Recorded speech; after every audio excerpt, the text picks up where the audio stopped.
are meant to be practical. We then go to part 2, which is tools, tips and tricks. Tools, tips and tricks on how to do a light political economy analysis with examples. And again, there, feel free to join in with your own experiences. The third part will focus on something that is very essential for us. That the more you do political economy analysis in a light way, maybe the more you have to see it as a step in a process. And that's why the third issue is a bit the idea of, okay, fine, light political economy analysis, but maybe then you should embed it in a wider approach to thinking and working politically. So over time, over a longer period of time. We will also get a bit deeper into this, because it can be a way to mitigate the risks associated with the light political economy analysis, as you can deepen then the analysis later on. And as I said already, we would conclude the last 20 minutes maybe with a collective brainstorming on the community of people who are interested in this. What next? If in 5 years' time we have again a series of webinars, will we tell very different stories than today? I hope this is okay for you. Please, you can react from now on. Philippe immediately transmits this to us. We can read it on our screens and try to respond to your questions. I hope that everyone can hear us. Philippe, that's confirmed. Fine. So maybe before we go into the substance of the light political economy analysis, let me just recapitulate maybe a few of the things that emerged in the previous webinars. We did 5 webinars with you. Many of you will have been in the previous one maybe. And I think out of this, a number of basic principles emerged that I think we largely share. And I will not be long, but I think that in these 5 webinars we heard from you that you say, yeah, political economy, that's more and more part of our DNA, but it remains an art more than a science. And we have a growing number of tools, but not yet necessarily an ideal type of methodology or a commonly shared approach, which is maybe fine. So it's still a huge diversity of practices. We all encountered to some difficulties to convince others to engage in this, but I think all of you said in the past 5 webinars, that more and more policymakers, bosses, the hierarchy, the headquarters realize that you have to look at power and politics if you want to design better programs and think about development in general. In that context, political economy analysis has moved to the forefront as one of the tools in our toolbox. It has gained some momentum, and some people say you need this, it starts with this. But we all agreed also in the 5 last webinars that analysis is one thing, and then smart action is another thing. So it doesn't stop there. And in fact, I remember one of the webinars, we even said, the more you analyze, the more you get paralyzed, maybe. Because it can be complicated to institutionalize this, to translate this then into a different kind of support strategy. So it doesn't stop with the analysis. In fact, the more you do a good analysis, the more maybe in your institution, in your embassy, in your delegation, things start to be driven by this and confronting you with a lot of other choices to be made. Maybe another principle, which I think we also discussed in the last 5 webinars, is that you can do a lot of on yourself. In fact, several of you said, we do maybe sometimes political economy analysis intuitively. We do it when we discuss informally with colleagues. And that's an important message. So you can do it indeed in an ongoing way as part of your working and living in a country with your colleagues, with other networks, with other people. And so in fact, you don't need necessarily to have external support. Very expensive consultants or big budgets, which is not always easy to obtain. There is a lot you can do in other ways. And maybe last principle, before we move to our agenda, I think that in the 5 webinars, one word that was systematically used is complexity. Complexity. If we do this kind of analysis, is to better understand the glaring complexity of the things we are involved in. That's not easy in our sector, because often we prefer to go away from complexity, partly because we have to spend money, and complexity that's in the outside world, the arena where we put our feet. But I think we also said it's not only out there, it's also in our own house, in our own donor agency, in our own institution. And there were many examples in the past 5 webinars where this plays out. And for those who were there in the webinar 1, that was on political economy in general. I told the story that when we did the political economy analysis in Senegal, that was a country political economy analysis, that several member states of the European Union said, but you are only looking at Senegalese issues, eh? You are not looking at member states and European Union and all this stuff. And of course we had to say, no, you also have to look at the European Union, the political economy of the donor agencies of the member states of the EU. That's part of our complexity. And they were not so happy with this. So I stop here because I think it's important now to move to the issue of our light political economy. And it is not an easy one. And maybe one slide now. A slide that I want to show. We don't have many slides. We will send you a PowerPoint after this presentation. We will select a few slides we produced. And that, the first one, I hope you can see it. It's on complicated versus complex. Let me see if my colleague can find it. Up. There's the second slide. Fully up. Down. Voila, ladies and gentlemen. That gives you time to already reflect. Down. Two more.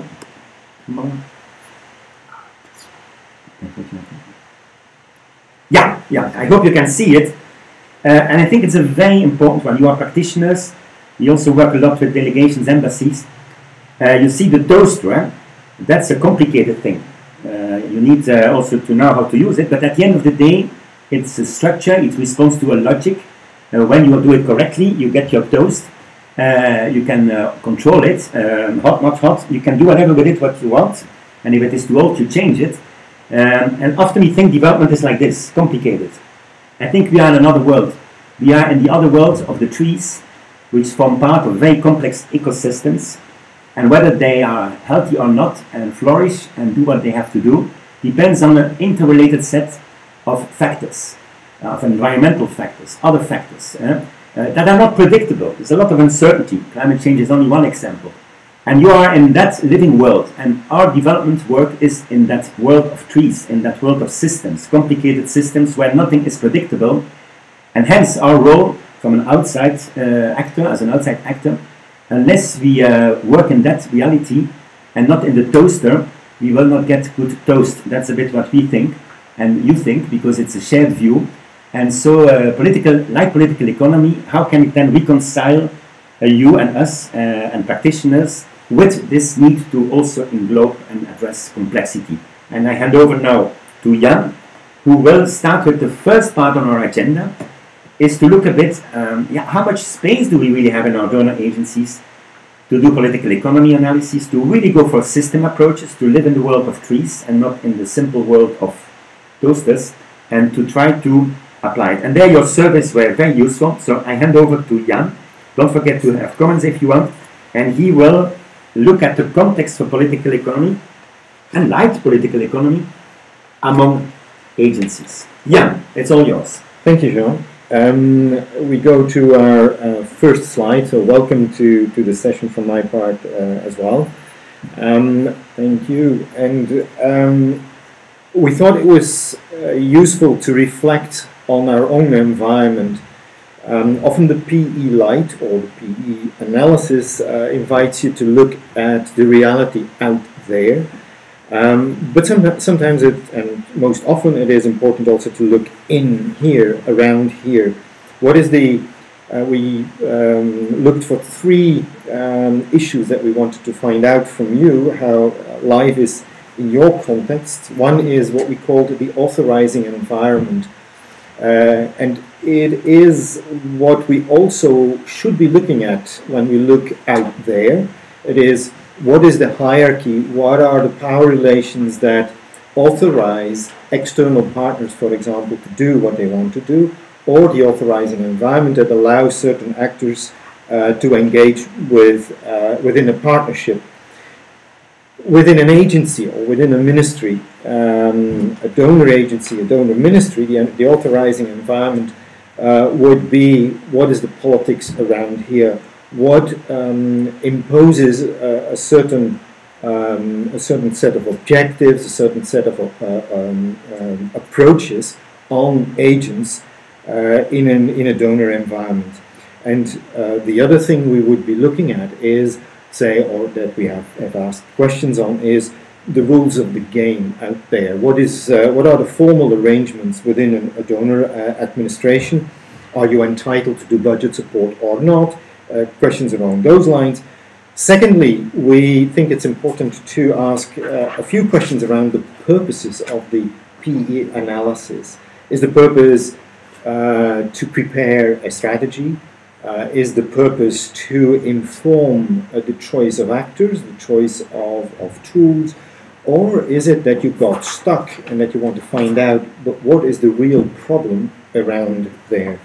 And then thirdly, we asked some questions on your experiences in working with PE analyses, as they will inform us also what might have or may have to change.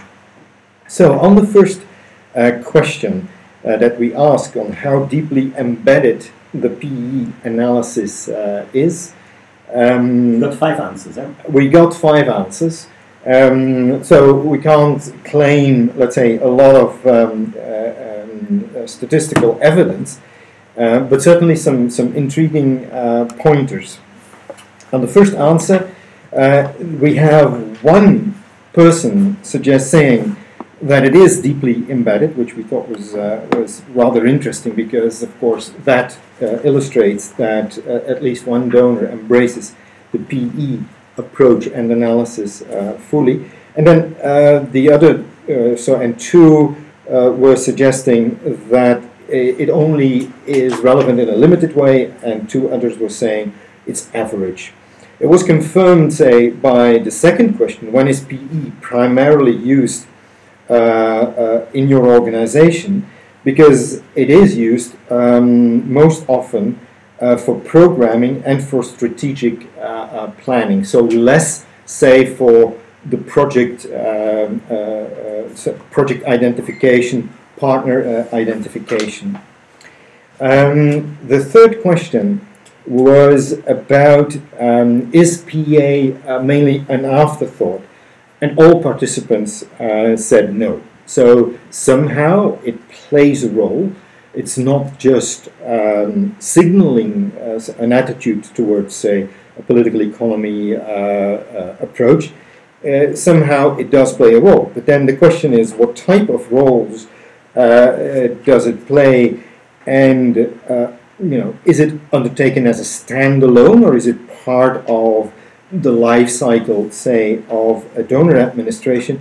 There already the question was, well, sometimes it is used. Most of the respondents said that sometimes indeed it does. It is a standalone, but in other times it is not.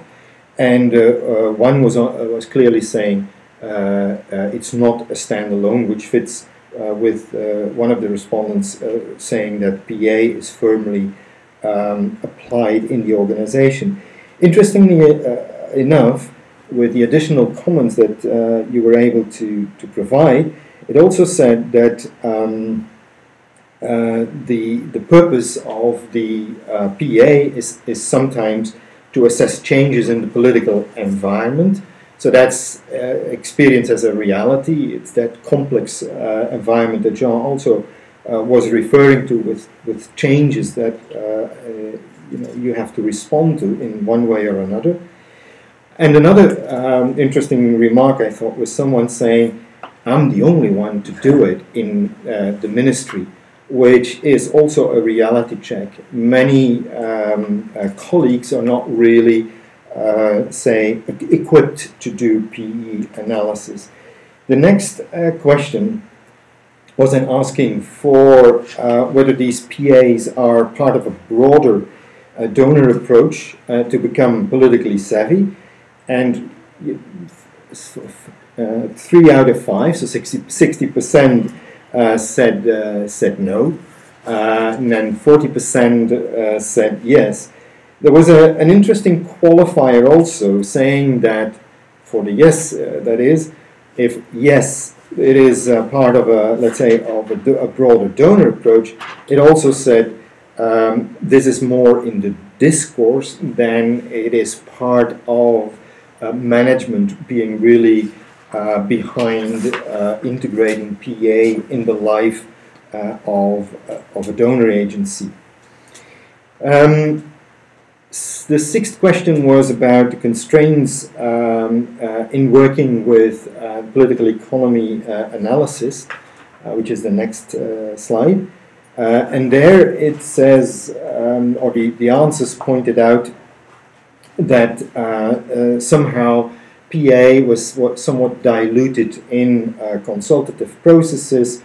One said clearly that it's not a priority, it's also demanding extra work. Sometimes it is not compatible with, say, an appetite for risk.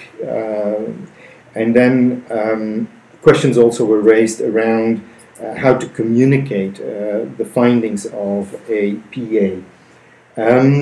I won't deal with questions 7 and 9 because I will come back and Jean will deal with those.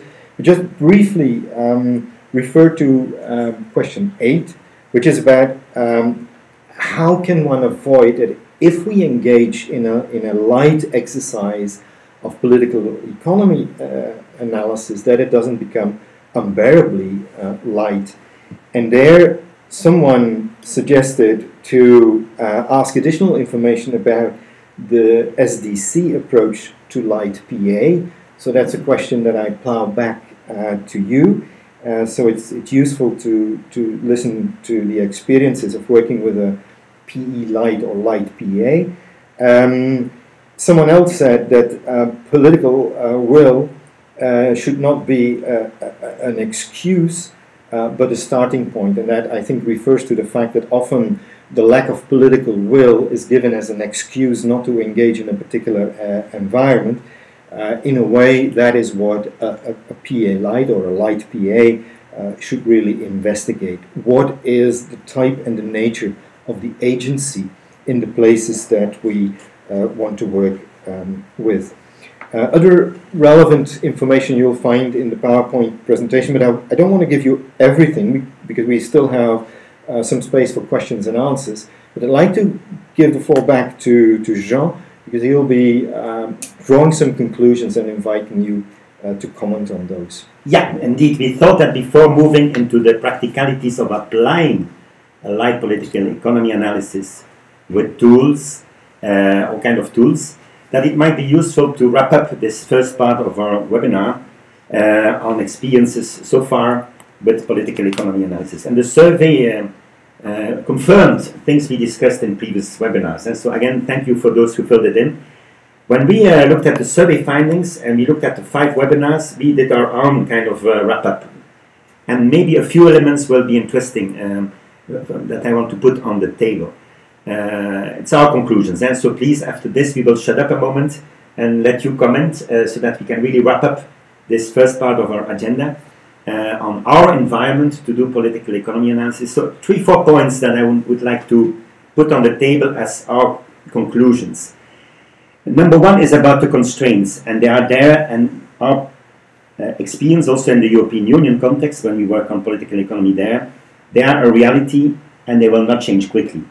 So we better work in these constraints within this environment. And that's maybe why political economy in a light manner is sexy. Because if you have plenty of constraints, that's maybe an intermediate solution. The constraints that have been raised in the surveys, we all know them, we all realize them. Maybe I would like to highlight 2 which seems very important to move forward with this approach. One is do it under the radar. That's exactly what we see in the European Union.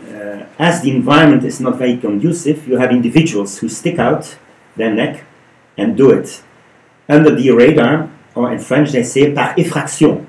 So they do it without even fully informing anyone. It's an interesting approach. It has limits, but often it is there that change comes from. So my point here is how to cope with these constraints.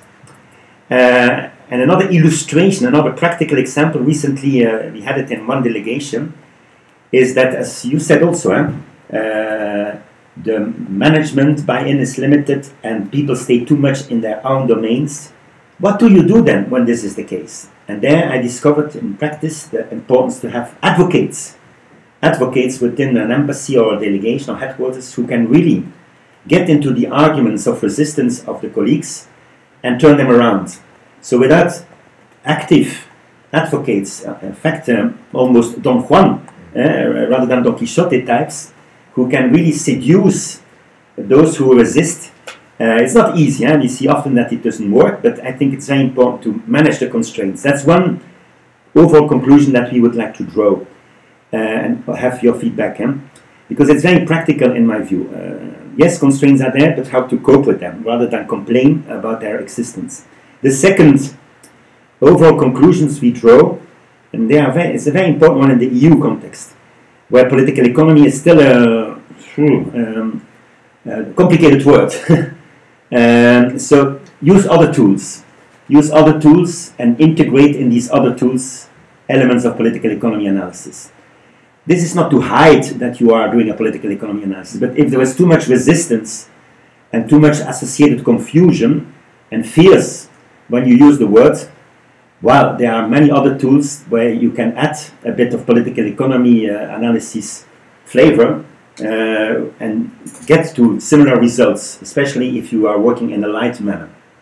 Stakeholder analysis, theories of change, they all provide interesting hooks to integrate political economy if you cannot do it upfront. So that's the second conclusion, I think, that comes out of the 5 webinars and certainly also our experience.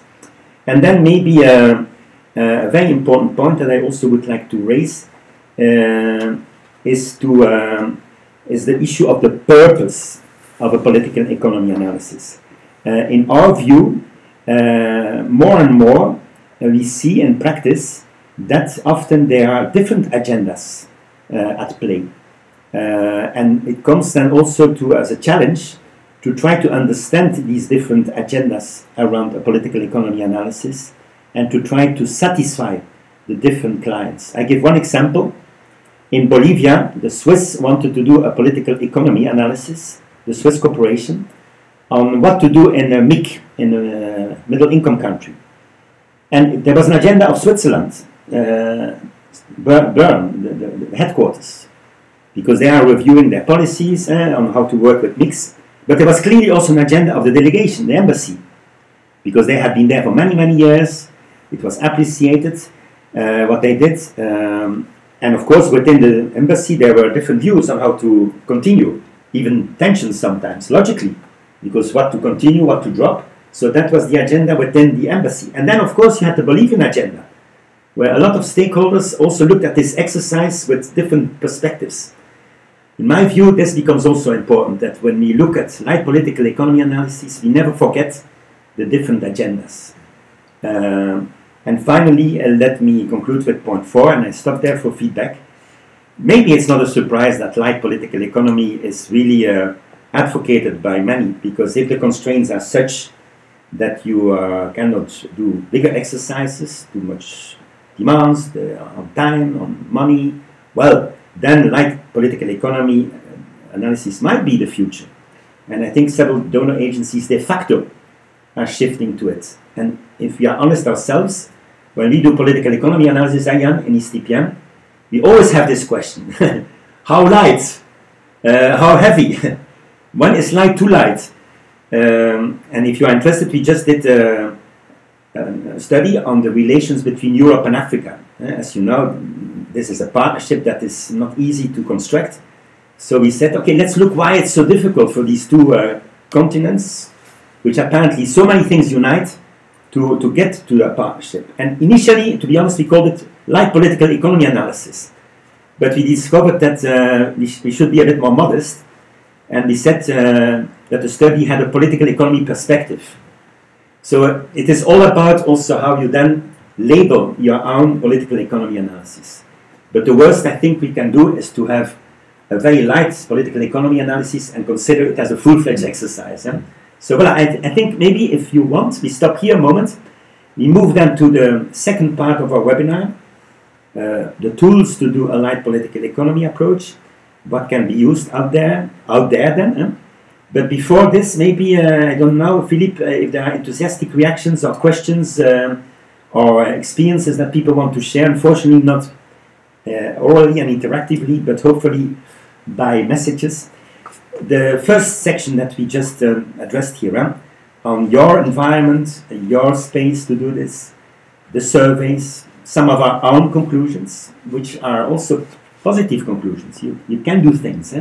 You can do things with light political economy. Do we agree? Because if this is the case, I think it's easier to jump to the tools. Or do we miss something that you would really like to emphasize at this stage? You can come back later if you want, but I want to give you the opportunity to come in so that we are allowing for some interaction within the limitations of our webinar. Gentlemen, for the moment not. We give you a minute to reflect on, I repeat, on point 1 of the agenda, your authorizing environment or not, and mainly what does that mean for the light political economy? Is that for you the way forward?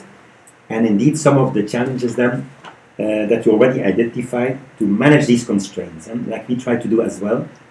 And did we miss something that is essential for taking us forward? To the tools. To the tools.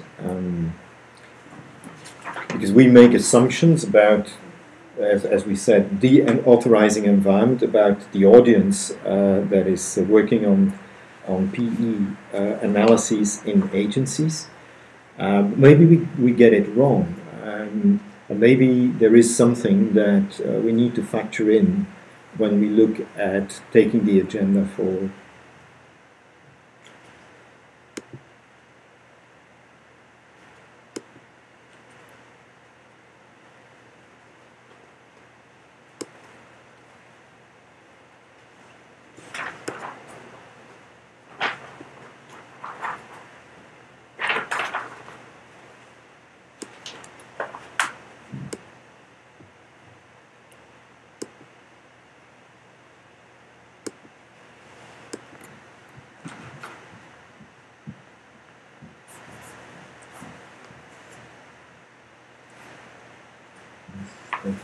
Yes? Yeah.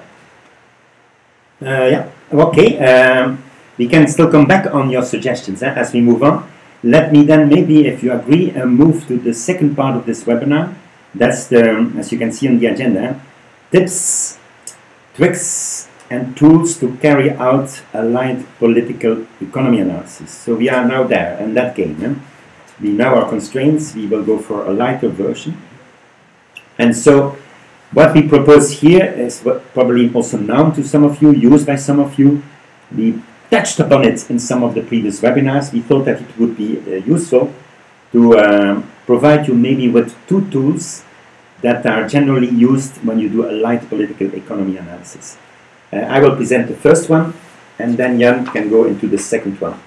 The first one, and it was mentioned in the surveys, is what is called the everyday political analysis or power analysis, developed by DLP. I'm sure several of you are familiar with it, and it is a handy way to reflect without too much analytical research or long consultations on some of the fundamentals, but which, in our view, surprise, surprise, surprise, are often not on the table. So you can say, okay, it's light, it tells what we should know, but still we are sometimes surprised that this is not applied, or at least it's not on the table formally. So this kind of tool, everyday political analysis, is of course highly simplified, but it can help us precisely do the 2 things we all want: better understand where we put our feet, the arena, the context, and then, even more importantly, say, okay, so what? What do we do with this? What are the choices for supporting something or pulling out and not doing anything sometimes even? Like Sue Unsworth, one of the founding mothers of the political economy approach in development, has always said, you can also sometimes decide to do nothing. Choices. So the tool I will present, the everyday political analysis, we will show the video that you see now. First of all, looked at interest. That's a standard component of political economy analysis, as you know. That's the economy of political economy, so the interest. And there, bon, that's key. You can complement it, use and combine it with other tools. That's always our tip. looks at these 5 questions. I will not go into details, but they are fundamental. That if you then really want to engage with whatever actor, we have a case now in a country in Africa where the European Union supports civil service reform. So they engage with the presidency and with all the ministries to do civil service reform in one of the most fragile countries in Africa, completely rotten by corruption. So good luck. And so who is interested in such a reform in that country, and a reform of the public service for more transparency, accountability, service delivery? If you don't do this analysis in that country, you get lost. And then the kind of questions that you could ask in a light political economy analysis, daily one, is it clear what the partners want? Because then you have the discourse. And in that country where we work on that program, the discourse is all there. Il faut absolument, il faut. But it's too simple. What is really behind? What are the goals of these partners? And generally you find a lot of formal stuff on this. Beautiful declarations, plans, you all know this. But then we go deeper. Are they acting in line with their core beliefs? That's the second question. And there we had this in the webinar on decentralization, the 3rd webinar. We saw an enormous gap, all agreed upon by participants in that webinar, between the discourse on decentralization, the expected benefits, and the practice, where we discovered that most of the decentralization reforms stop halfway and get in the fridge even, sometimes even in the icebox. So nothing is really moving. So there you see already an asymmetry between what they want on paper and what their beliefs are in terms of acting. But again, we can go deeper. Why is this so? And then maybe understand the constraints. In the country where we are supporting this civil service reform program, we really try to do this. Look at the constraints, especially those faced by the reformist forces. Jan is my colleague here, is following every day what happens in South Africa, where Cyril Ramaphosa now has to clean up the mess.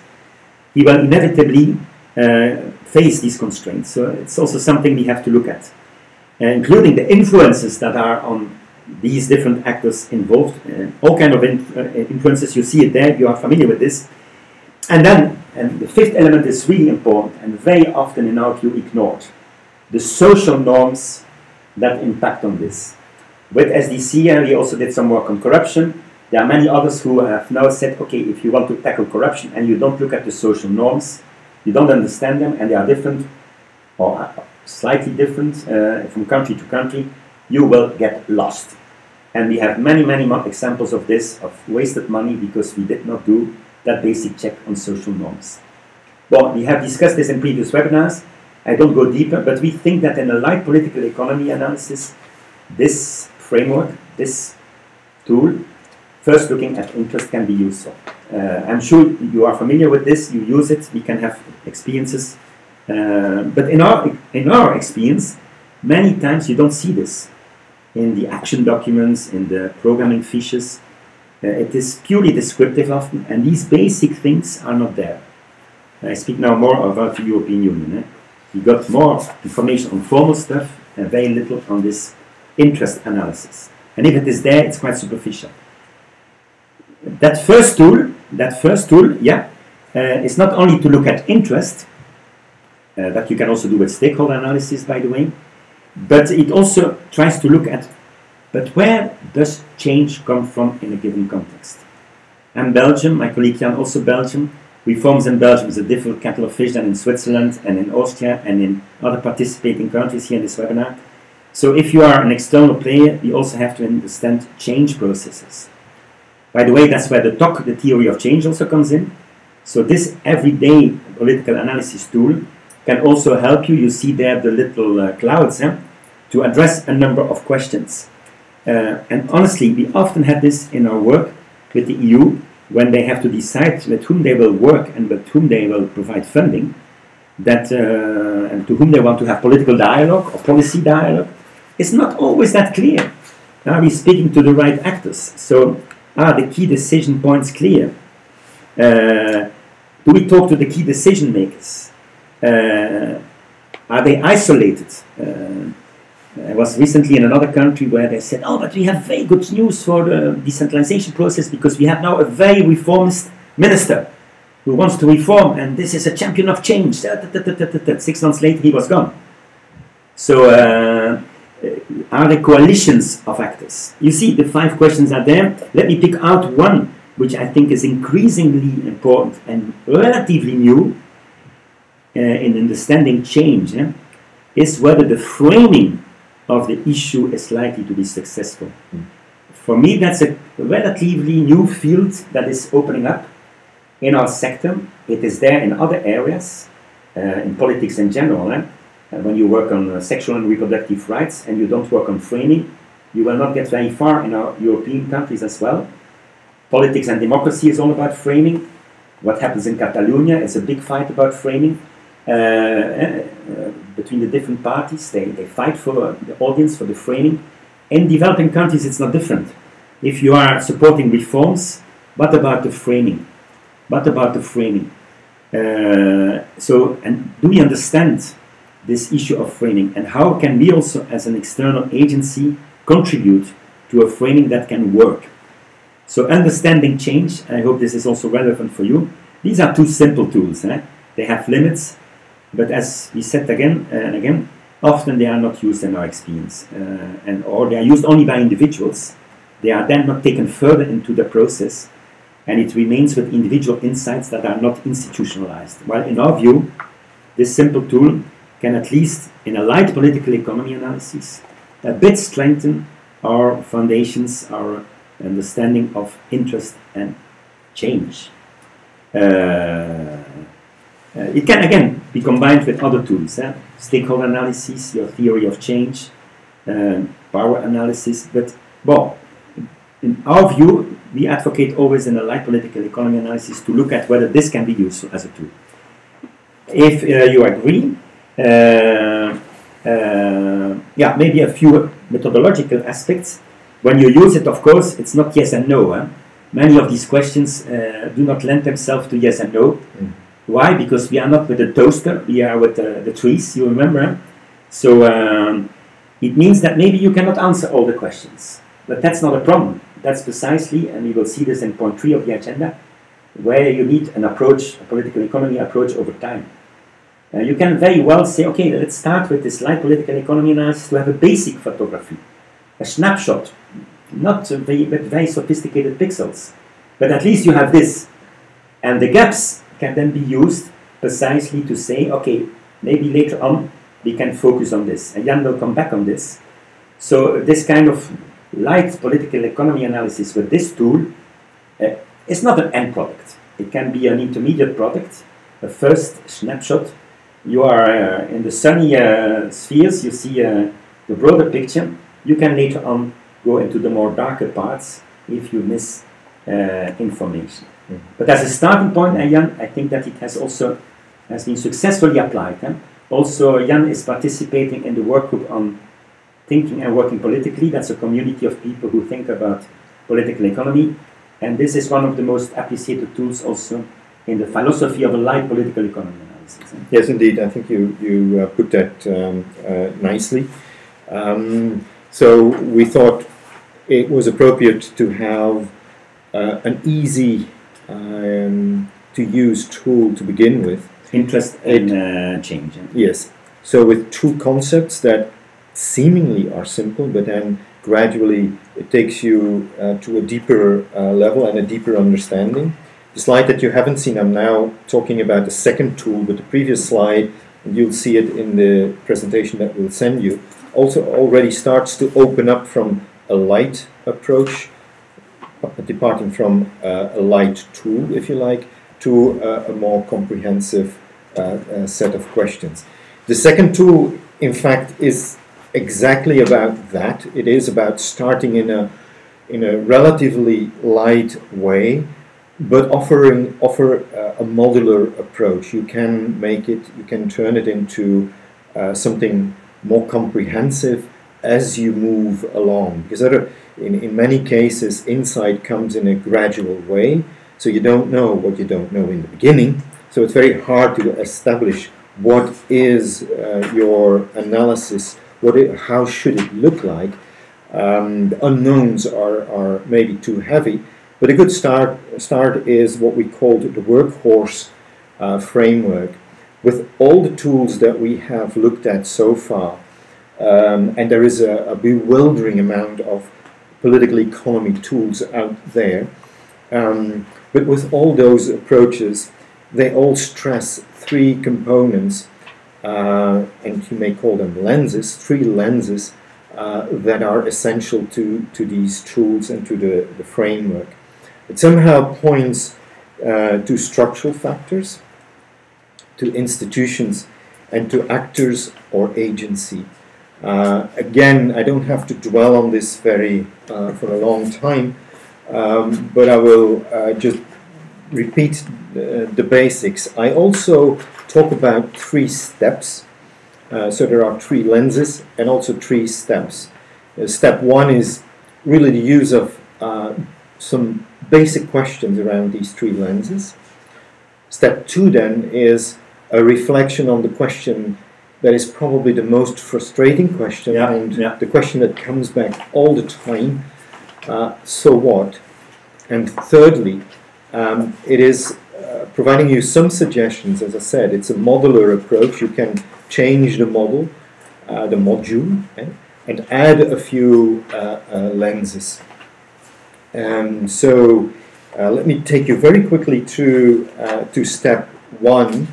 Again, I'll be referring to tools at the back of the presentation, or at the end of the presentation. We have added a bibliography with the, let's say, with the most common tools that are light to use and where you can find more details on the questions that come with the three lenses. So just perhaps give you the three key characteristics. So for, yes, we can look at the next one. Yes, thank you. So for the structural factors, these are often situated in history, but sometimes also in geography. And basically what their characteristic is that they're damn hard to change. They are there in the background, very hard to change, as I said, but that doesn't mean that they don't continue to play a role. They do shape institutions and sometimes even behavior. And you can think of it as something that happened in history that you can't change and that traumatized the nation. It can have to do with state building. Sometimes it's geography, the fact that you're a landlocked country. And if you think of the economy and the capacity of the economy to generate income and wealth, of course, there also you have major differences, structural factors that influence the nature of the institutions. Institutions, we differentiate that from organizations. Institutions is really about deeper structures, deeper institutional factors that shape behavior, often also called rules of the game. There you've discussed them, so we need not go into too many details. What is sometimes missed, though, is the fact that formal institutions tend to take the high ground. They are the ones that are studied and looked at. But the real thing to look at is how informal arrangements shape formal institutions and the other way around. The best way to think of it is to use the example of road safety. A lot of rules and regulations are related to how to make the roads safe.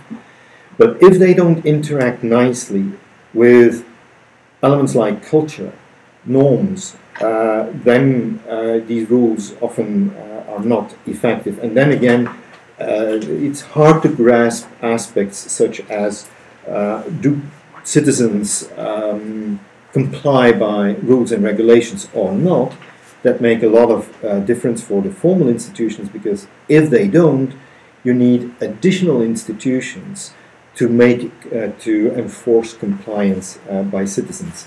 And this is, of course, also a reality in many developing countries, as it is in developed countries. It's noisy. You say it's noisy. I don't know what is noisy. So we shouldn't move around that paper. And then the third one, and I'll come back to that as well, what I prefer to refer to as agency. And again, when we have the normal approaches to context analysis, the analysis will focus on actors. And usually you're invited to, when you do the context analysis, to map the actors and their interrelations. But the most important point about actors is not how many there are or how different they are. The most important question is, what is their agency? How are they well equipped to do the things that they want to do? Do they have power? Do they have ideas? Do they have access? Do they have networks? So you'll be asking different sort of questions than in your traditional approach to context analysis. And again, what really matters is to see how actors are influenced and shaped in their behavior by institutional factors and also by many of the structural foundational factors. We can go to the next slide, which basically suggests a number of questions, because the tool that Jean presented and the tool that I present, what I like about them is that they ask questions. So they suggest a number of questions and thereby they frame your attention.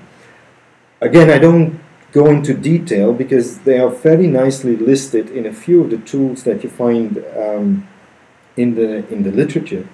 But it is an easier way of dealing with an analytical tool, political economy analysis. On the actors and the agency, there I would like to draw your attention to this slide that we also used in the webinar on employment. And those who participated in that section may remember this one, because it points to three sets of actors that ultimately make agency. And those are ruling elites and ruling coalitions. And I must say, when I first heard in the aid agencies that there was reference to ruling elites, I was quite pleased, because I thought there was a good emphasis on civil society, on citizens, on fragmented actors, those who are at the receiving end of injustice often, but the agents of injustice, often ruling elites, why they do the things that they do, with what resources and what motives, often escapes attention. And thereby what also escapes attention is, what is the room for maneuver? What is the room for change? And here some recent research has given us tools to look at the interactions between ruling elites, state bureaucrats, and sector actors. And in the sector actors, there you can think wide. You think of the firms, you think of the farms, and you think of households, so individuals, if you like. And really that interaction now is much more taken serious. And again, it's the literature, it's literature that we won't be discussing here, but certainly that you might find intriguing, that is around the political settlement in a particular country that shapes the relations between these actors and that create the potential for change in a particular context. But then, let's go to some reality checks. And that is step 2. We've done the initial light exercise. We've looked at some of the questions relating to structure, institutions, and agency. But somehow the second step then is really, what then do we do with these findings?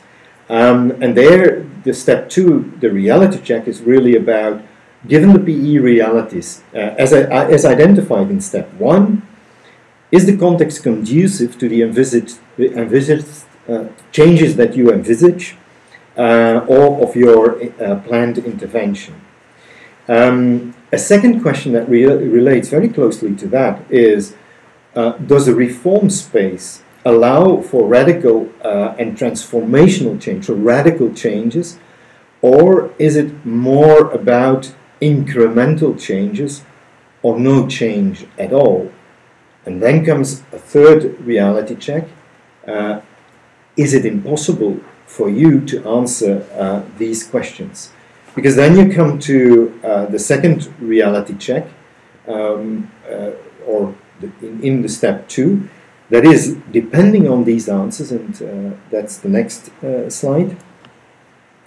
Depending on these answers, there may be a need to complement the 3 lenses that we used in step 1 in the light political economy analysis. You may want, or you may have to add 2 more lenses to refine the analysis.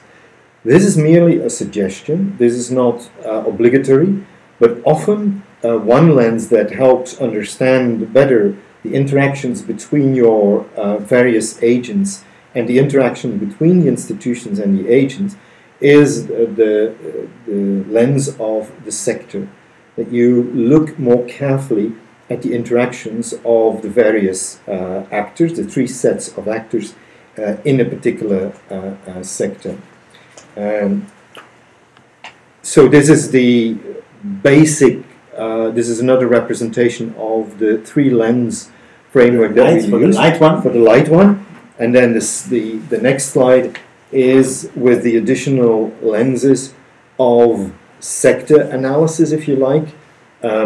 When we look at security, it's completely different from when you look at agriculture. But when you look at agriculture, even looking at livestock is completely different from looking at, say, rice, the rice sector. They somehow have different actors, they have different logics, and your ruling elites will have different incentives to engage or not engage in reforms or support such sectors. The 5th lens then is also about taking stock and taking account of what external actors and factors, how these influence the domestic environment in which you seek to operate. The next slide, because again, I won't dwell on these additional 2 lenses. We offered 2 that also at the back of the presentation that you can have a look at.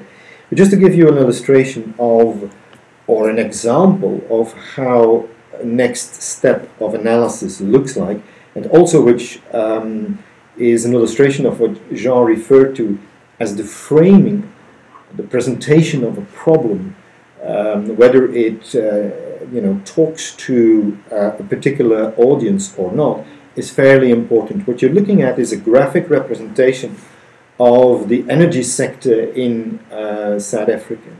Now there's 2 ways of looking at this basic graphic, which deals with your key actors in the energy environment. It talks about, or it lays out the priority, the degree of importance of a particular issue around climate change, energy security, and some of the other profit competitiveness, for example, on that axis, on the horizontal axis. On the vertical one, it says, but how strong is your actor? What is their the influence that they have over such a dossier? And when you have a mapping like this, you immediately become aware that there's a whole group of actors that seek to influence, but what they seek to influence changes in time, but also changes within a particular sector. Secondly, also, it graphically illustrates that you have certain very powerful actors and certain ones that probably won't have the same type of influence and therefore have to be dealt with in a different way. Finally, we come to the point of the so what. Yes. And I think we skipped one slide, which is, have a look, see whether there is a, yes, I know, yeah, so it's gone. So here, these are the implications. So the so what is then, what are the operational implications for these findings? And that is the kind of dialogue that one has to have in step 3 around or with colleagues. That is, so what do we do given what we know? Given what we know that we don't know, or where we have disagreements on interpretation, there are some major things to consider. And then comes in again the authorizing environment. If within your authorizing environment you're not allowed to go back on a decision taken on a particular program, for example, then there is a difficulty. If, however, the PEA Light serves to inform the programming and serves to inform the strategy, then you have room for maneuver.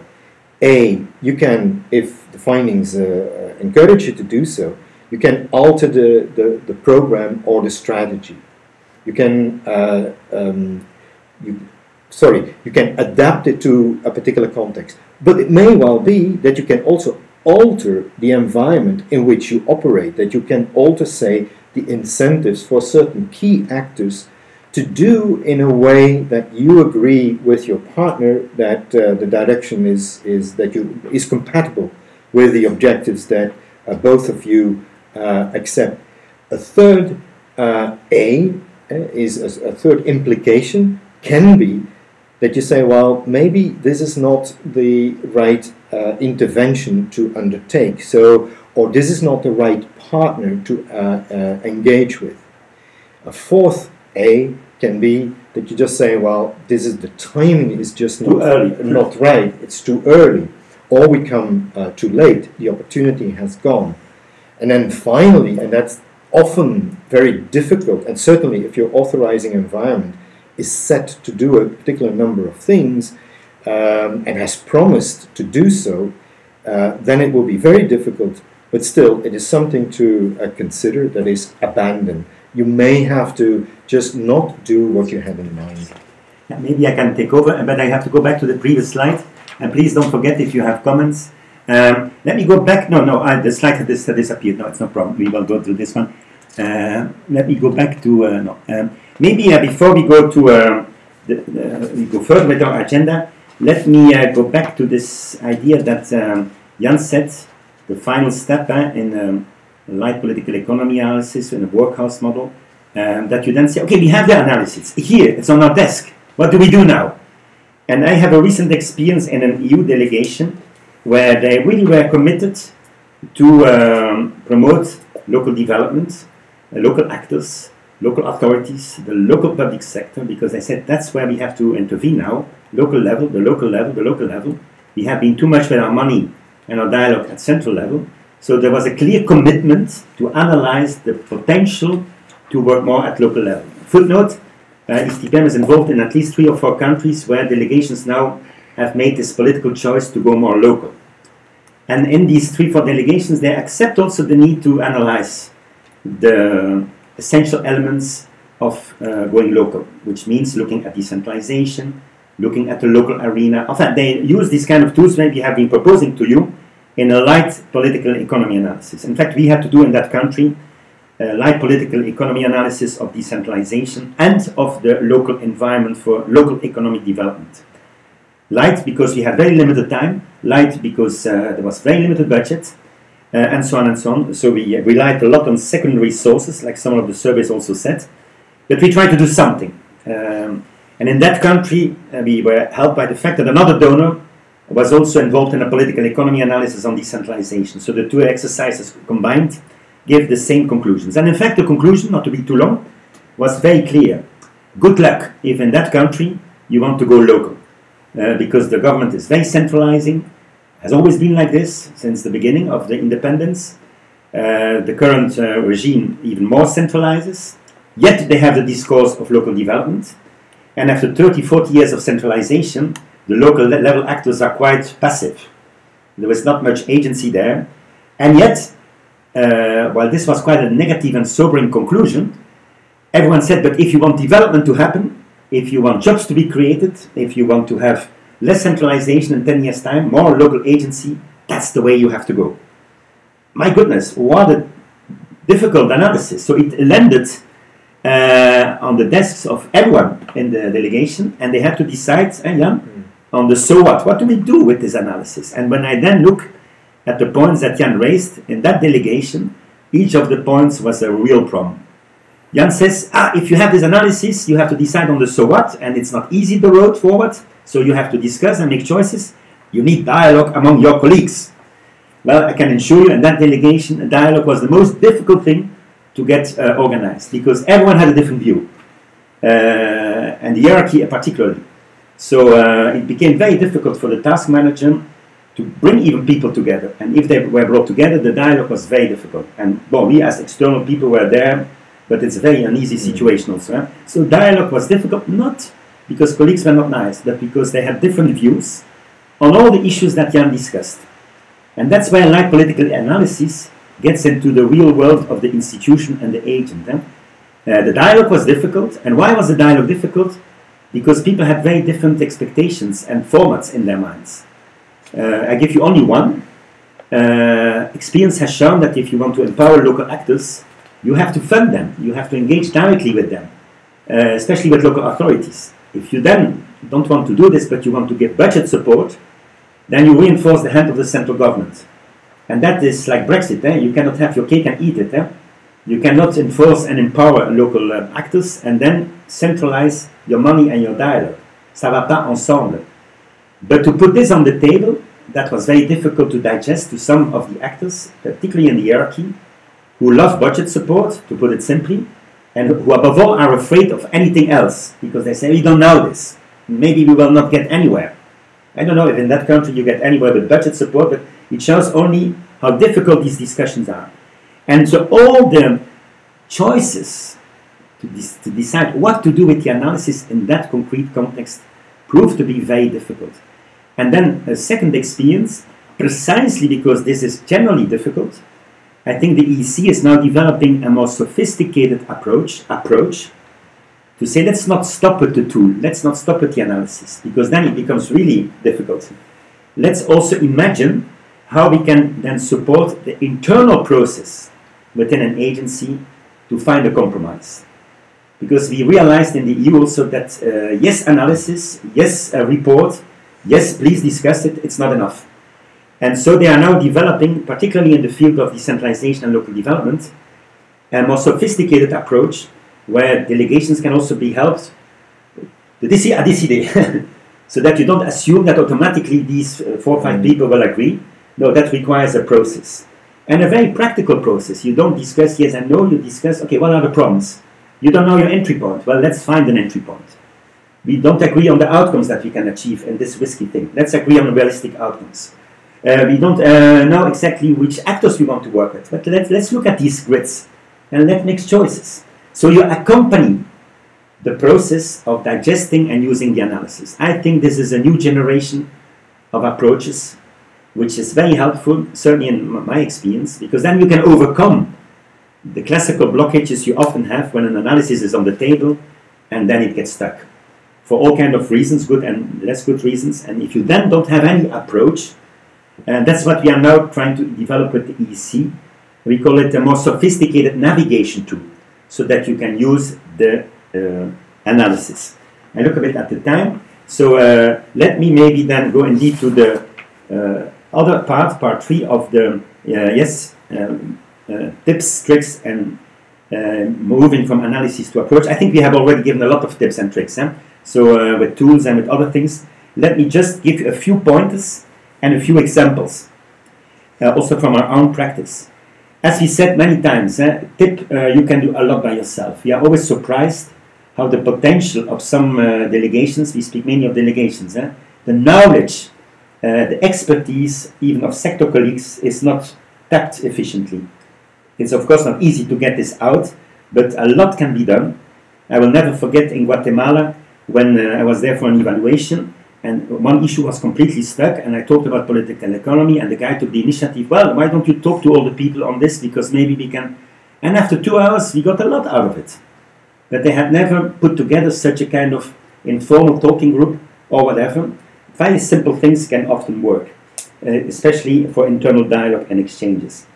I think that for us, what is also very important in our experience is that people say we have no time, we have no expertise, we don't know, we have not the information, we have not the analysis. Well, there's a lot out there. And in our view, the best delegations are often those who have a network of informants, a network of opinion makers that they can work on with. When we were in Bolivia, for the Swiss, the embassy of Switzerland was there for 40 years. They could mobilize fantastic roundtables of top experts. We were there 14 days, but we had unbelievable meetings. Well, in Bolivia, they say that every Bolivian has as a national sport political economy analysis, so maybe that made it a bit easier. But I was fascinated by the capacity of the embassy to mobilize for all the issues the right persons, independent persons often, and put them together in an afternoon where you get really gold in terms of outputs. My colleague Jan is following this working group on thinking and acting politically, and there you see also that a lot of good stuff is produced by World Bank, by other agencies that we could use and take inspiration from. Also guiding principles more and more that are available, because often an issue can be published, our political economy analysis. Well, you have guidance that exists, it's out there in the OECD and elsewhere. Let me maybe add a few tips and tricks that we learned from our own experiences. Let me give 3 concrete examples. As you know, ESDPM has been involved in a lot of political economy analysis at the regional level. And that's often of a daunting complexity, because there are so many issues, actors, interest, stakeholders. And then if you do a full-fledged political economy analysis, I think we are retired by the time we have finished this. So you can forget it. So we are obliged, condemned to be light.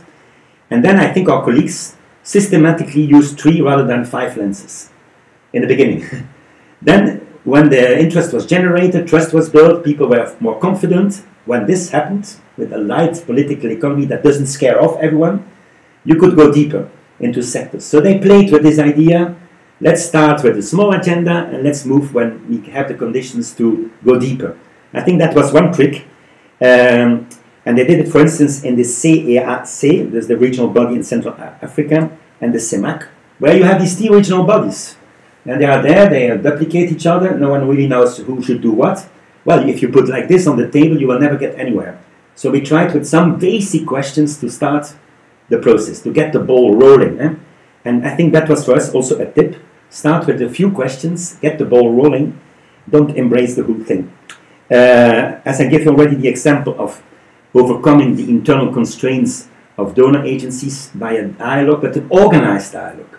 An organized dialogue, a facilitated dialogue, so that you can get to a compromise, to a consensus, rather than everyone remaining in his or her opinions and getting a bit stuck.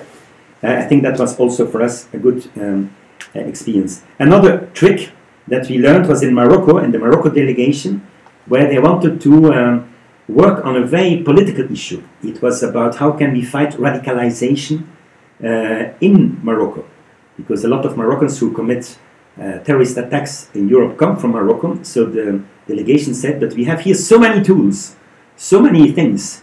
How can we also work here at the root level on preventing radicalization? And then they did a light political economy analysis. They combined targeted expertise. They brought a top police agent from France, specialized in political economy and radicalization, up to come to Morocco. He had no clue about Morocco, but then they mobilized other forms of expertise to bring it all together. And the biggest challenge they had, and I'm sure you are familiar with it, is that if you tackle this kind of political problems, you have to get the political guys on board, not only the development people. And I think the trick I learned there is to weave a dialogue with these other communities. That's very difficult. I will never forget the first meeting we attended with all the internal people of Home Affairs in Morocco, from Spain, France, Belgium. You can imagine that they don't talk about development. They only talk about security, police, and yet they had to be brought into the broader agenda of how Europe and member states could also contribute. Wow, it was a very difficult dialogue. But if you then have the right analysis and you can say this is not only a security agenda, and what we do on development is not idealistic stuff, it's linked to your own interest. Well, that was for me also a trick, a multi-actor approach, and I already referred to it. For me in Morocco, this was a very interesting example. I hope that you have maybe other tips and tricks that you have used. There are many others. I think if you do a light political economy analysis, you can also select better the questions you deal with, at least in the beginning. And someone said in the survey, maybe we talk to less actors, or we focus on less actors. I don't know if that would be my approach. I think you always need to have the multi-actor approach. And I often see in light political economy analysis that they forget about a lot of actors that are very important. For instance, in local development and decentralization, if you only talk to the ministries and the big guys, you will not get any refined picture of the local expectations on these agendas. But very often, as you know, also for us consultants or facilitators, there was no money or time to go to the field. But I would really insist, as a tip, to always keep the multi-actor approach, because I think this will be more and more the approach to be followed in the future. I have more examples, but I really want to provide time to also listen to your feedback. We presented 2 tools to make a light political economy analysis. Jan said then, how can you gradually expand this? And I think, if there are no questions for the moment, that this is exactly what we will do now. How to move indeed from political economy analysis to a wider approach to political economy analysis. So approach, what does that mean? What is an approach? And I think you already said it a bit, Jan. The mystery here, the solution is a sequenced approach, an iterative approach. Yes. Go ahead. Yes.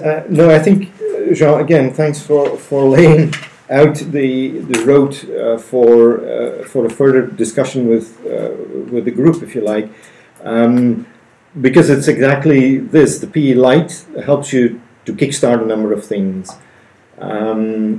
And one of the things we hope it does, that it lays a foundation for dialogue with colleagues.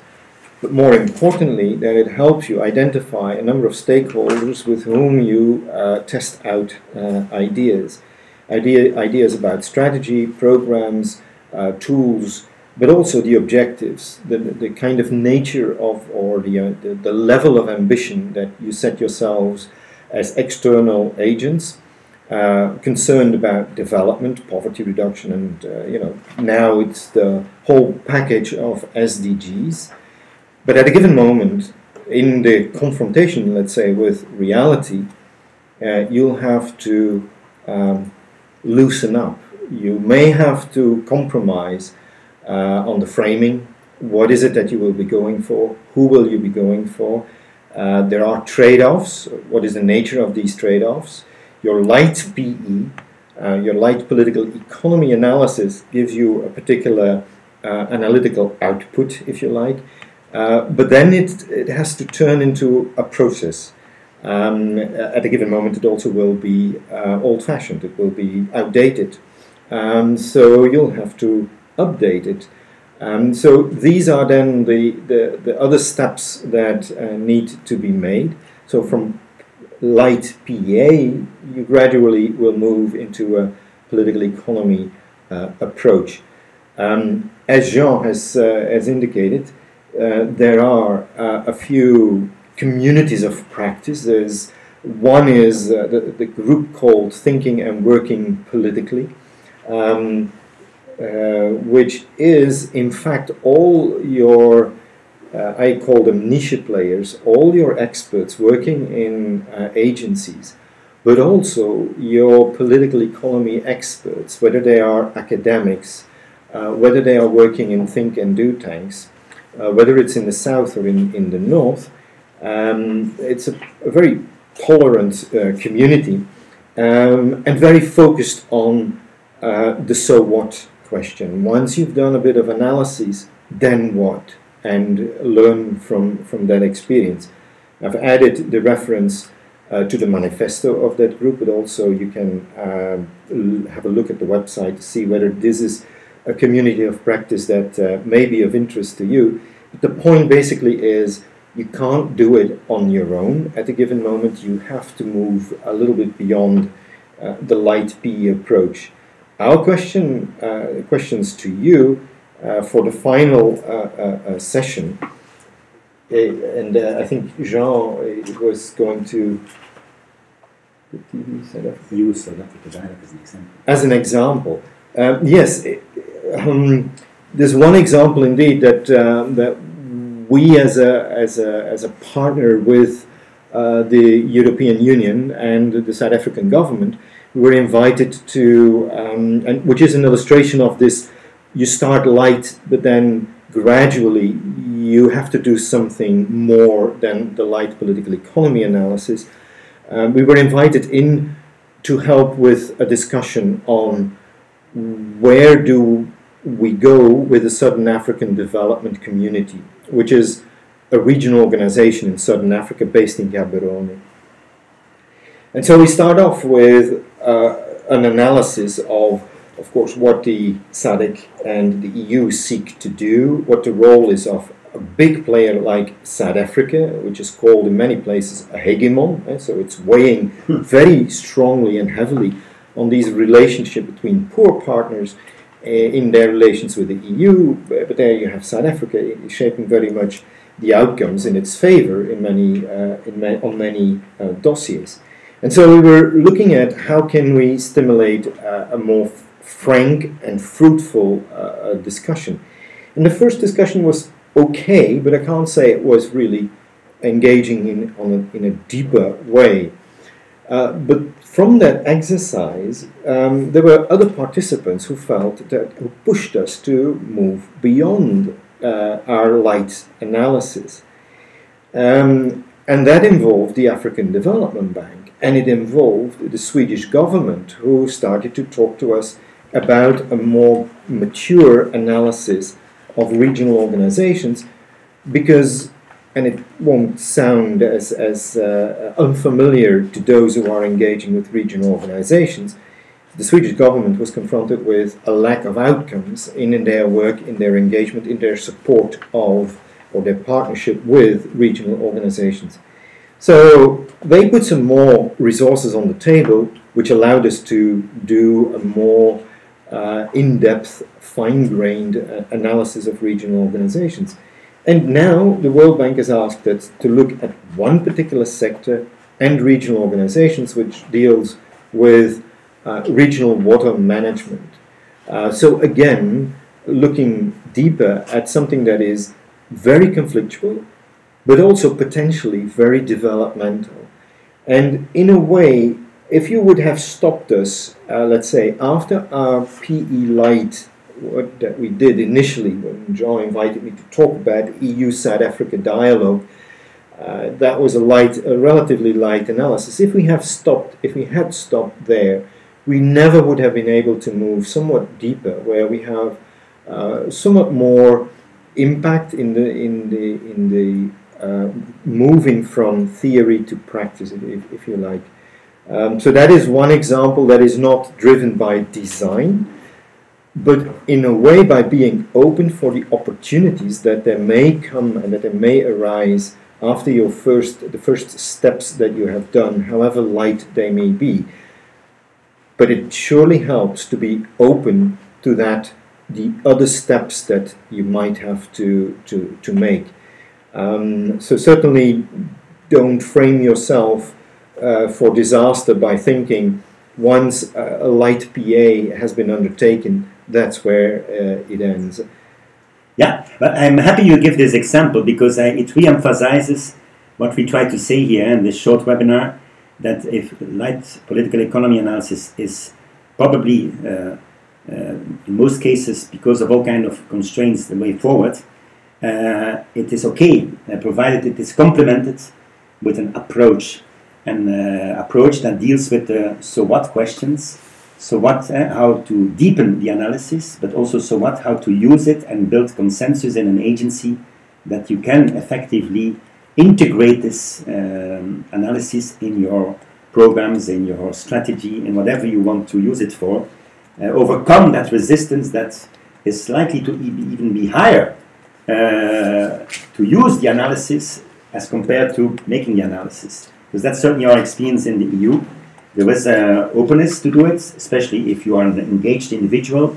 No one will really stop you, especially if you are prepared to work in the weekends and have a network of your own and get the information through your own means, etc., etc. I have seen a lot of real change actors in the field who do this, like here in the webinars, the 5 webinars. We have heard from you, also in conflict countries, how you do this. I think what we bring a bit maybe as an extra challenge in this seminar is precisely the whole point of the approach. And as I said, also in the EU, they realize that just putting the analysis on the table is not enough. Then you need a process internally, a facilitated process, to translate this into action. That's part of the approach. The sequencing of analysis, and going deeper, like Jan said. I think in most of our analysis, this is what happened. You start with a light one, de facto light one. Interest is created, you go deeper. Sometimes you don't go deeper, and I will never forget in Senegal, when we did the country analysis, that is of course quite generic. It was okay, I think the product was highly appreciated, also by the Senegalese, by the way. But then, of course, it immediately raised the question, yeah, but we are in agriculture, we are in transport, we are in health. These are very different animals. So there was a big demand within the delegation for sector political economy analysis. And they did it, Jan, in the rice sector, very important in Senegal, but they didn't do it for other sectors where they put money. And then after a few years, they got stuck. And if I went there recently, they said we should have done more sector political economy analysis. I think that's also part of the approach, that you don't force it upon people, but that you create space for people to see the importance of it. And that's why we insist a lot now on this approach issue. Because otherwise you can do a fantastic analysis, even a light one, and get completely stuck. And that's very frustrating for the champions of change who push this forward. And also for the potential that in our view exists to also use more the political economy analysis. So the analysis to action kind of challenge. And in this sense, I hope we have been able to convince you, building on your own practice and surveys, that indeed light political economy is compatible with quality work, can under certain conditions be useful for whatever purpose you want to use it for, especially if you embed it in an approach. And I think it will be nice to continue exchanging on this. What are then the constituent elements and ingredients of such an approach that also tries to tackle the so what question, and the incentives within agencies to use it more properly, beyond complaining about the resistances that are there and will continue to be there. I look at our friend Philipp. I hope we are still connected to everyone, because it's quite for us a special experience to talk and talk and talk without seeing you, hearing you. I hope it is interesting. We give you a bit of time before we go maybe to the last session. And let me repeat, the last session would be also with you to say, okay, we have had these 6 webinars. We can continue to engage. But we as interested people, you as interested stakeholders, actors, what next in the five next years? What are some of the avenues that are promising to further promote this approach, not as a panacea, but as something that can really help us? We have a few ideas that we will shortly put on the table, but also there, please feel free. Now we have perspective. We take a bit of distance of the light political economy analysis, the tools, the approaches. We really look at the overall approach and chances of further promoting thinking and working politically with whatever tool we want to use. But that is for in 2 or 3 minutes. I give you time to see whether there are something where we have not been clear, something that we could still go a bit deeper into. Any feedback from those who are there with us? And perhaps for your information, we'll be sending out the PowerPoint, which is somewhat more complete than what we have presented. Furthermore, we will remain another 10 minutes available for any additional questions that you may have. But also beyond this presentation, feel free to share questions with us, because we'll be certainly happy to listen to some of the experiences of working in your organization, agency, ministry on politically savvy approaches with or without political economy tools, because that also helps us modulate our approach to it. And also in the next years, the center will continue to work on this. Yeah? In fact, Jan is responsible here to also promote this approach internally. And he also has a bit of a job on doing this, especially also with all the young people who join and often enthusiastically embrace this approach, but also get many questions on the road. No, absolutely. And I think the experience in-house is, and it's the first year that we have gone a bit more proactive and promoting it really with colleagues. So this means they can use their budget for a special training on political economy, which is not given by me. I'm a backup person. But the intriguing point of it is the bewildering confusion that you can have around seemingly simple concepts. So that's one. And this is in an organization that is supposed to think and do actively on issues of politics in development and in international relations.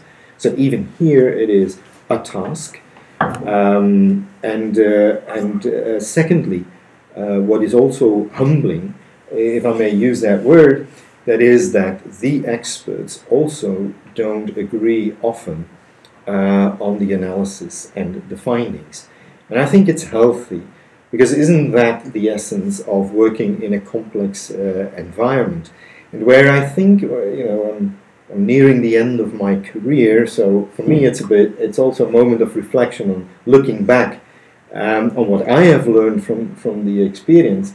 And what I find a little bit, how shall I think, daunting, is that the more you become aware about complexity, the more also you start to think that it is essential for our sector, if I may, or our industry, if you like, to become professional about complexity, meaning that if we don't know, I think it's better to admit it, if we don't know what the output will be of a particular intervention, if we don't know whether a particular government is committed to the SDGs, yet they have claimed it and have put it on paper, but we don't know, let's put it out there.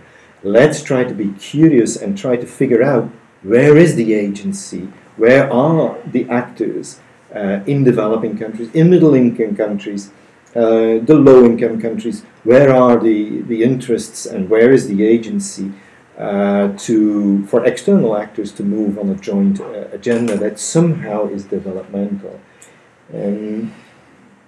So that is... well, that's a good... but you can come back and we still have 50 minutes for the last part, because you already open up a bit the point 4 on our agenda, I hope so. Which is the prospective analysis. I look at Philipp. Any questions for the moment being, comments, Philipp? No. Yeah, sure that if they want to do it, they can do it. Technically. Good. Well, I hope that at least what we discuss here is relevant for you. In that same spirit, let us just put a few pointers on the table, well, our overall conclusions. And here it's not about this webinar alone. Yeah. It's really the 6 webinars and the work we have been doing with you in the field, with several of you, with the EU delegations also, which we have many supporters there also for this. So there is a community out there also of practitioners. But what is our common challenges then, if we want to, as Jan said, become more professional and do this more systematically, in a more institutionalized way? What are the push factors? Are we, if we meet here in 5 years' time, you will not be retired, I guess. But anyway, if you meet in 5 years' time, will we have a similar discussion, or will this be different? What can we expect? And more than this, what can we do about it? What can we do about it? What can we, as practitioners, policymakers at all levels, do to promote a bit more sophisticated analysis and use of this analysis? Well, we have been thinking a lot about this. But let me start with the survey. The survey addressed this because we asked you what incentives can help integrate our mainstream political economy, light or not light, in your donor interventions. And then you said all kind of things. Let me quickly repeat. Start with capacity building. Absolutely. The EU is giving a training course. In the beginning it was attended by 5 people, and now we have each time 20 people.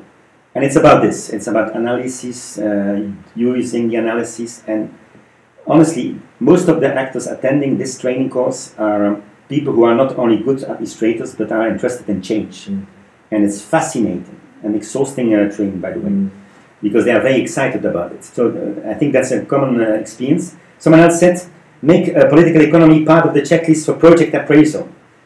Very good idea. That's done now more or less in the EU, but not applied rigorously. So checklist is one thing, the quality of the checklist is something else. Someone else said, you have to choose your country director.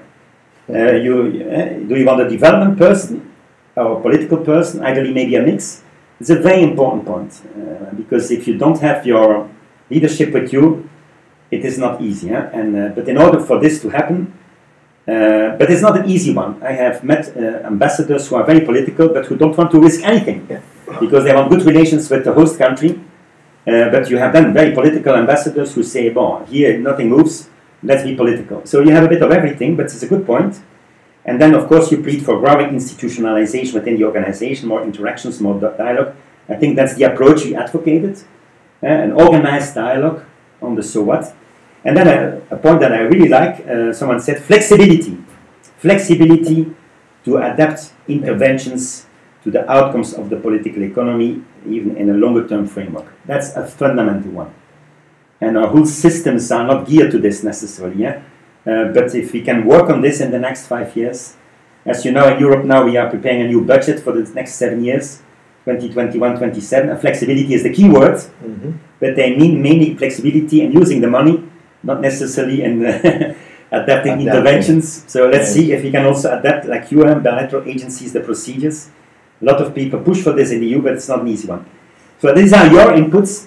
Maybe the time that is there, let me add 4 other push factors that we see.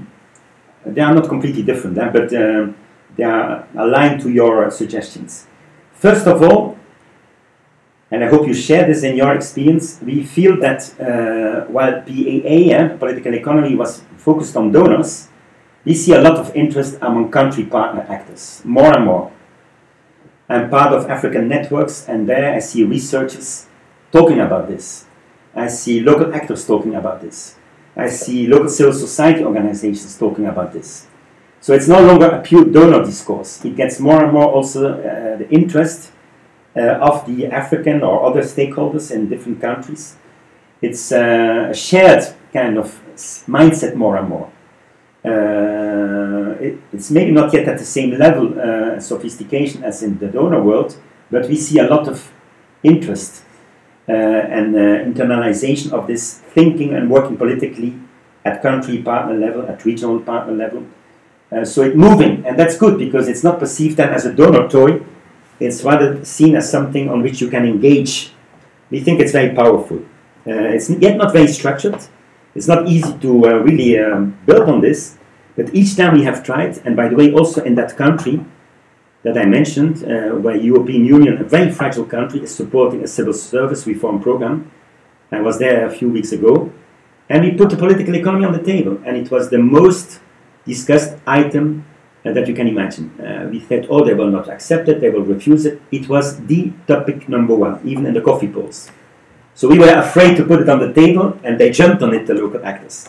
Because they say civil service reform here will never work unless we open that black box. But who will do this? And they started to debate amongst themselves, and that's much more powerful than if you only do it among donors.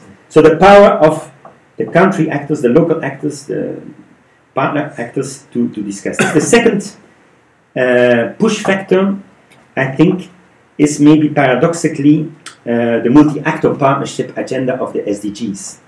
Because very often what we see, also in the country I mentioned, where the delegation is hesitating to go local and do budget support rather, is because they are so tied to the central government. That's their partner, their interlocutor, that's the one they know how to fund. But if the SDG agenda pushes us to work with different actors, by definition, you will have a more complex scenery. You will have to look at all these interests and incentives. You will abandon a bit the state-centric cooperation approach that certainly has, in my view, dominated most of the cooperation so far. So that shift from state-centric or government-centered cooperation to multi-actor also holds the potential to open up the space for political economy analysis. And you see it's going on already in a lot of instruments, often around global public goods and things like that. Less classical bilateral cooperation envelopes, which are still very much bipartisan thing. The third push factor that we see, to conclude, if there are also comments, is the whole question of results. I think that as a community we should work on this. Each time we do political economy analysis, is the first thing we say, this has implication for your results. You are not in a toaster kind of scenario, you are in a tree scenario. So nothing is predictable. And yet our whole result system is based on ex-ante planning, being very specific on outcomes and indicators, and that's fine to some extent. But if we can integrate the political economy stuff in there, we might end up with outcomes that are much more realistic. It's also always the first thing we do, also in the countries I mentioned. What are the realistic outcomes in a fragile country if you want to try to reform the civil service? Good luck. This is a 20-year journey, not a 3-year journey. And everyone knows this, but if you then can have a different debate on results, you can get to intermediate results, even with indicators, you again bring in indirectly the whole political economy reality. So let's work maybe in the next 5 years on results, as to get out of this kind of straitjacket. We are all in that, and more even, and bring reality back into this. And you can still come with results, but a different kind of results. And then finally, that's not very sexy, but it's the bureaucratic incentives. And you mentioned a few of them, integrated in the checklist and things like that. In our view, there was still some capital to be gained also with bureaucratic incentives. It depends from agency to agency. It will be different for Switzerland, Austria, bigger donors. I think DFID has tried to create incentives. You can learn from them and from others. So let's also not forget that road. Well, these are 4 ideas we have, but they are chantiers. They are building blocks maybe of a more open approach to political economy. We still have 4 or 5 minutes. Jan, you recognize yourself in these. Yes. And these are not theoretical chantiers. This is things where you can do stuff. You can build on the actors' interest for this. We do it systematically. You can profit from the shift to multi-actor stuff to have the interest on table. Results, that's not new, but you can certainly win a bit of space there. Mm-hmm. And then bureaucratic incentives, that's maybe the most complicated one. Yes, but I think it would be nice to just add an invitation also to this group. I'm intrigued by donors and how they work. I was part of it and I loved it. But it works in very peculiar ways. I noticed colleagues who were happy to push envelopes that were huge, but then they didn't find time to do the reflection that I was able to do with a very minute budget on working in conflict areas. And somehow there was no obligation on me to show results, because most of the people knew he's only working in conflict areas and you can't build public services, you can't create peace out of nothing, out of war. So in a way, the results that I was asked to demonstrate were of a different nature. But so here I am now, working within a think and do tank, and looking at the donor agencies and then see where the potential is to change. At the same time, there's little money that goes into, or little resources, let me put it like that, goes into some self-reflection. Why is it that we are not able to shift the incentive environment somewhat? Is it because of the authorizing environment that is such that you don't have that space, that you're focused so much on delivering on the SDGs and stuff?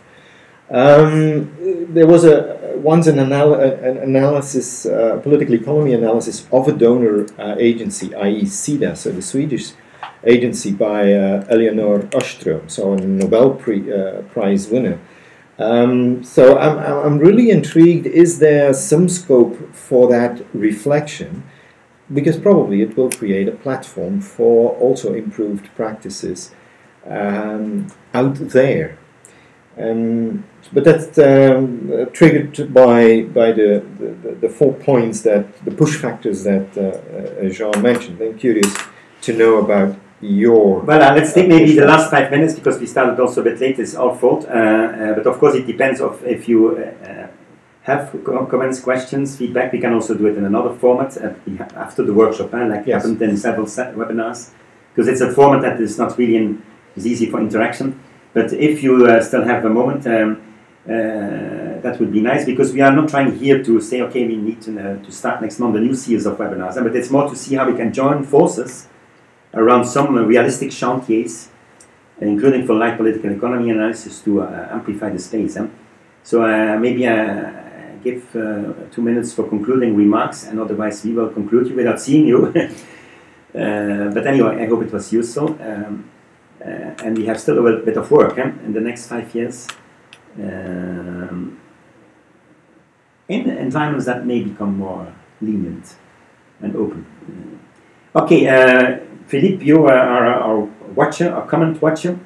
Maybe it's because you all agree with what we say. That would be surprising.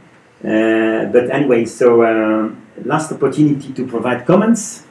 But let's agree that you can also do it later. Yes. Yes. Because we will make a report of this with some of the key elements discussed, and Jan will send the PowerPoint so you can look at all the small print. Not at this stage. I don't know how many people are still on board here. You cannot. Thank you for the 8 people who have been with us. As I said, we prefer seminars and webinars, but I think that it's still a model, a way to communicate and exchange. I hope we could provide you some stuff that, okay, you know, but was interesting for you. And we try to go a bit further, building on the 5 past webinars. I will then conclude this session. Again, apologizing for the small YouTube delay. Yes, we were told by YouTube. Yeah. That somehow they didn't accept the format that they had agreed on before. You were out. EastPM was suddenly out of the YouTube account. So, but we have a very good staff here, young staff, who immediately reconnected us. So thank you very much for your attention. Always happy to have feedback. And la luta continua, like they say in Portuguese. Yes, yeah? And if you want to figure out where and how, so the last slide of the presentation provides you with a few ideas. By the way, there are numerous also nice YouTubes with some of the main experts working on political economy. So there is also a wealth of fun stuff out there on political economy. Okay, everyone have a very good day, and let's be in touch, hopefully, in the field or at headquarters level or in any other political economy occasion. Yes. Thank you very much. Bye. Goed feeling. Dat is goed, dat goed elkaar. 4 stukken met elkaar. Ja. Goed,